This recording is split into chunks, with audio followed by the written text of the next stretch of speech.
There is no reason why a pink egg-shaped sponge should have me sitting talking to you right now in Bethlehem, Pennsylvania, outside of the grace of God. The simple fact of having Latina aunts, mothers, cousins, there's no way of escaping beauty because in our community and in our heritage, beauty is such an important part of who we are and how we express ourselves. I just remembering about to graduate from high school and my mom was like, "What are you gonna do?"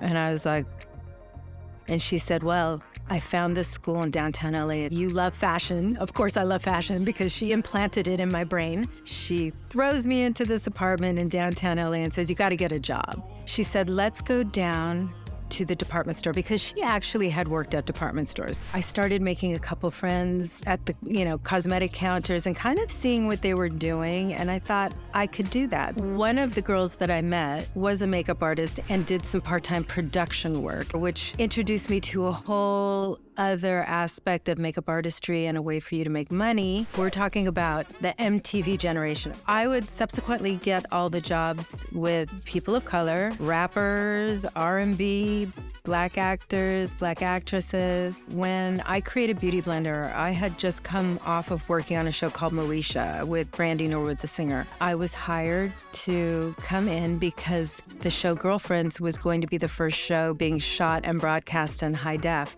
And at that time, all shows were shot in film. When high def came around, everything changed. They were looking for something that was going to look as if these women just woke up the way they looked. When I created these prototypes that we would hand cut for every show, they would just walk away. They sprouted little legs and walked off, but it was the actors stealing them, and then they would come back and say, "Hey, can we get a couple more for my mother, my sister, my brother, whatever." I realized I need to find a way to scale. I need to find a way to actually manufacture this product. I would go to different stores and look at sponges. This one name kept coming up, Victoria Vogue. So I just called the number. I called Kathy my makeup mama because none of us would be sitting here right now if it wasn't for Kathy. She took my call. She listened to my whole pitch about Beautyblender. At first she was like, "Well, kid, we hold all these patents.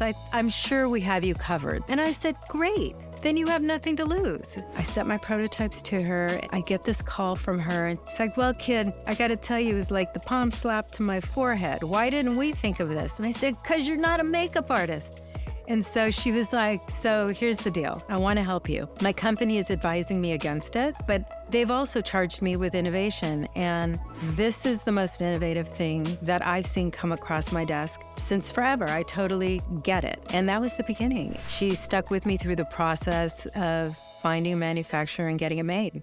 A couple of the first stores that took Beautyblender in as a retail product were pro-based stores. They started getting non-pro people coming in buying Beautyblender. So I started hearing that and I thought, wouldn't it be amazing if I could cross over into a consumer market? I found the buyer at Sephora and I sent her product. Sephora was one of my first retailers. Today I still own Beautyblender 100% and the zigzag is still there. To be an entrepreneur, you need to have God, grit, and resilience because the valleys are deep and the highs are high. I think my perseverance and my independent spirit really came from coming from people that hustled and knew how to work and knew that nobody was going to give them a break. So when I get an honor like this, I go through every emotion like, what am I going to say? What am I going to do? Why do they want me? Are they sure they're right? I don't know.